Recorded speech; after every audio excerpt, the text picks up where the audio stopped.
Hey guys, Austin from Food is Our Fuel here, and today I just wanted to bring you a quick little video with some additional references, an additional source that you can dive into, and you can find it at your local bookstore. I think I got my own copy from Amazon. You might even be able to find it just to be able to rent it from your local library. That's actually where I first encountered it. Um, but it's 100 Real Days, or 100 Days of Real Food. This is by Leake. She's got a lot of other ones out there now. This was kind of her first iteration. She started out just doing it on the side, and now she runs a blog and writes these books full time. So she's obviously put a lot of work and effort into it. But when I found this book, I have to say it was very influential on my dietary nutritional journey. Learning about the importance of not only what's on the nutrition facts label, right? Not just looking at the calories and the macronutrients like carbs and proteins, but really paying attention to the actual ingredients in the foods themselves. Um, and not only was it the book itself, but there are mentions of a couple of really interesting and informative, documentaries about food and nutrition and the state of agriculture and even to an extent how politics play into the state of our food industry. But just to give you an idea real quick, let me just kind of show you. So, right, I'm a big pancake guy. So one of the first breakfast recipes are whole wheat pancakes or waffles, if you've got a waffle maker. And this one is actually for whole wheat banana pancakes. So, the recipe really, you use all of the stuff you would typically use for pancakes. I have since then adjusted the recipe to where I actually you don't even have to use eggs. You don't, there's some things in this particular recipe you don't have to use, but this is where I started. And it's very good. I'll still add bananas to my pancakes. It just adds a little layer of sweetness to the pancakes, adds some nice banana flavor if you're a banana person. But that's just one example. Let me show you another. So here are Southwest chicken wraps. So I started out making this recipe, and I personally, I'm not a huge wrap guy. So it got to a certain point where I just started making it into a burrito bowl. I got tired of messing with tortillas. Like I said, I'm not a huge wrap guy in the first place. I don't feel like I can't put as much in the wrap as I'd like to, because when I do put the amount that I actually want to eat or that I need to eat as far as, getting the right amount of nutrients for the training and the sport that I like to participate in, by the time I get enough, the wrap is not able to wrap all the way around and it starts to crack and break, and then it might as well be a burrito bowl anyway. But the cool thing about this is the Southwest sauce recipe that she has here is, it's still a staple for me. I love the sauce. It's the base of it is sour cream. There are some other recipes that have a base of sour cream that I've swapped out now for Greek yogurt. But I do still use sour cream for this one. But I still, even when I don't make, chicken wraps or a chicken bowl, I still use the Southwest sauce. It's, all around a great sauce, great recipe. So I've kind of showcased a breakfast and a lunch. So let me go ahead and show you. I thought I had a couple others bookmarked. I do have at least one dinner recipe bookmarked. So we have vegetable chili here. So as the name implies, there are no meats or any dairy in it. It's actually technically an entirely vegan chili. When I first started the recipe, I copied it to the T. I've made a few adjustments myself now. Like instead of putting corn kernels in it, I don't use corn anymore. I actually swap that out for sweet potato. And then I've added some other things to it to reach the amount of nutrients that I need, or that I would, for my own particular lifestyle, right? But nonetheless, I mean, the vegetable chili it's one of my favorite recipes. If I had a favorite recipe out of this entire book, it would be between that vegetable chili and this next one that I'm about to show you. If I can find it. I could have swore I bookmarked it.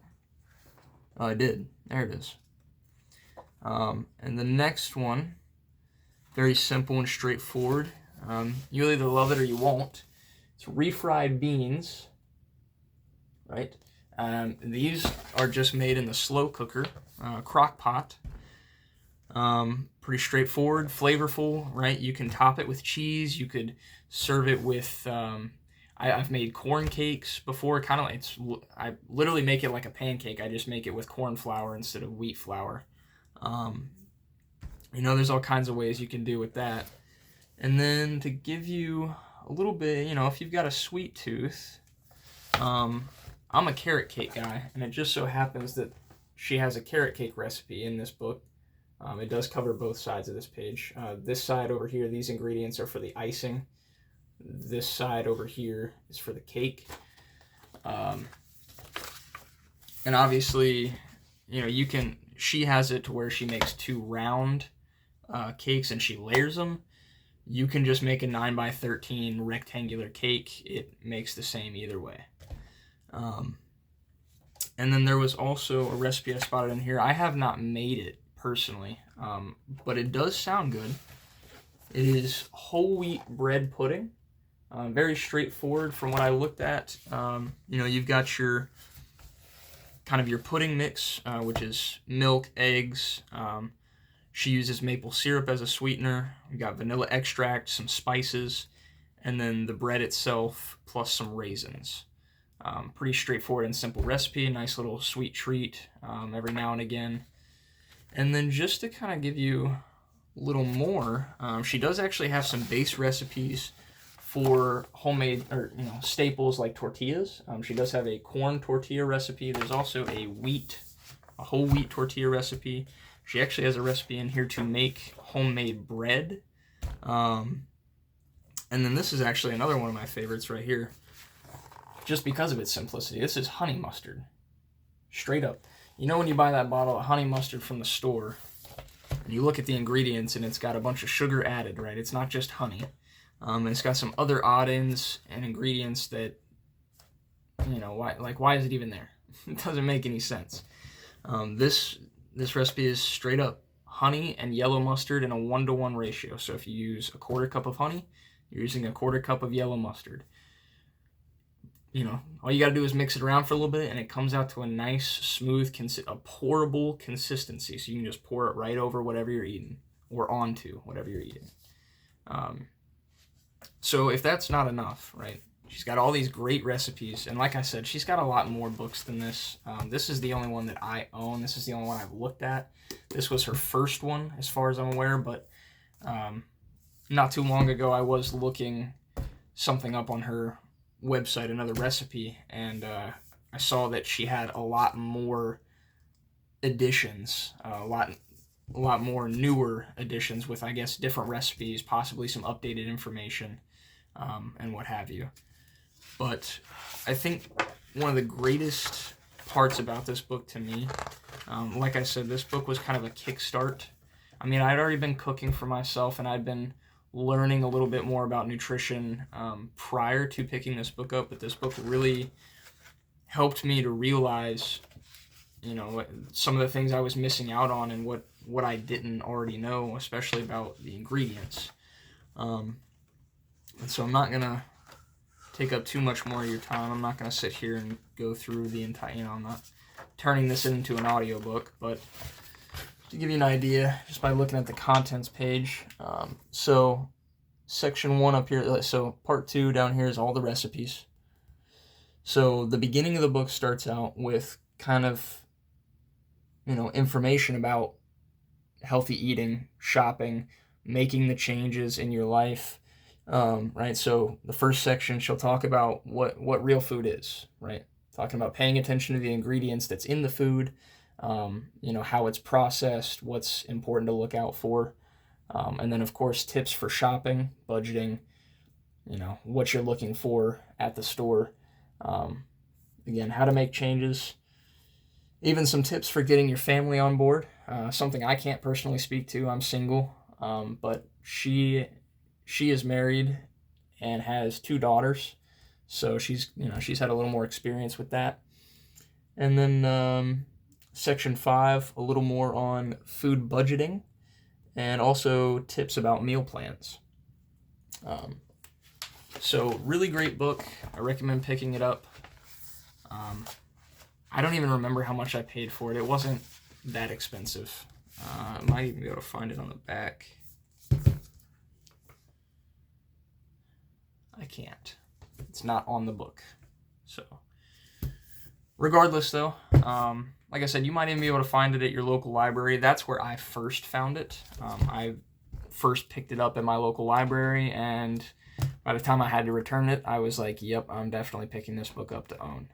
Just some great information to refer to from time to time, good refresher, and again, a lot of really great recipes. There's still some in here that I have not made. So, with that being said, I do hope that you guys will give this book a shot.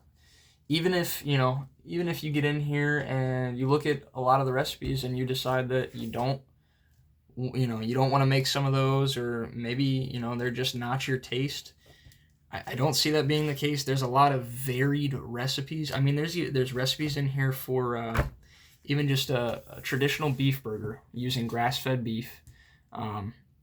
And if you go through that first section of the book where she kind of talks about what makes real food, right? Paying attention to the ingredients and how it's grown, how it's processed, how animals are raised as far as animal foods go.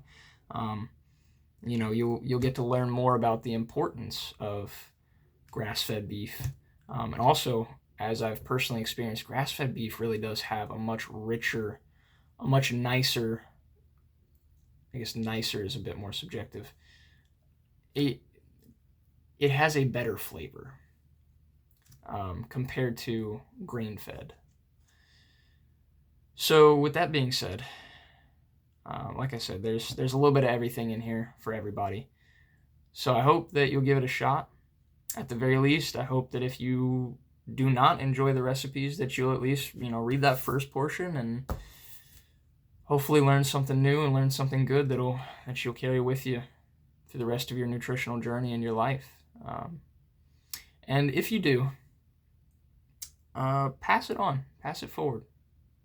Share a little kindness, a little goodness with somebody else in your life that may or may not know about this book or about nutrition in general.